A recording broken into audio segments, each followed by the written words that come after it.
RFCL బాధితులు ఇప్పటికీ బాధలోనే ఉన్నారని, వీరి సమస్యలు పరిష్కరించేందుకు స్థానిక ఎమ్మెల్యే పూనుకోవాలని హెచ్ఎంఎస్ నేత రియాజ్ అహ్మద్ కోరారు. ఆయన ఈ సందర్భంగా మాట్లాడారు.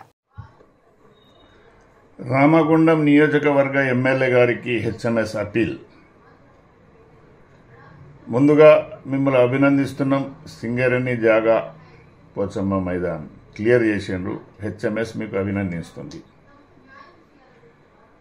రెండో విషయం, ఆర్ఎఫ్సీఎల్ బాధితులు ఇప్పటికీ బాధతోటి ఉన్నారు. ద్రోహులేమో విచ్చలవిడిగా తిరుగుతున్నారు. డబ్బులు వసూలు చేసి ఆత్మహత్యకు కారకులైన నాయకులు, ఎన్టీపీసీలో ఉన్న నాయకులు కానీ, తెర వెనుక ఉన్న నాయకులు, తెర ముందు ఉన్న నాయకులందరూ విచ్చలవిడిగా గుండాల్లాగా తిరుగుతున్నారు. టోటల్గా ఆర్ఎఫ్సీఎల్ బాధితులందరూ మీ మీద ఆధారపడి ఉన్నారు. మీరు ఎమ్మెల్యేగా 2 సంవత్సరాలైంది, దాని జోలికి మీరు ఇంతవరకు పోలే.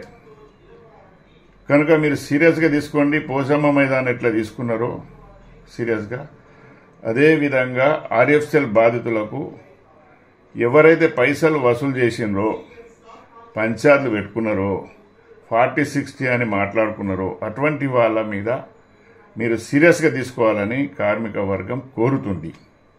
హెచ్ఎంఎస్ కూడా మీ వైపు ఉంటుంది, మీతోటి ఉంటుంది. ఎవరన్నా కానీ అయ్య చుట్టమైన అవ్వ చుట్టమైన జైలుకు వచ్చిన వాళ్ళు కూడా కొందరు ఉన్నారు. విచ్చలవిడిగా తిరుగుతున్నారు. ఇంకా సిగ్గు శరం లేక మేము నాయకులమని తిరుగుతున్నారు కొందరున్నారు.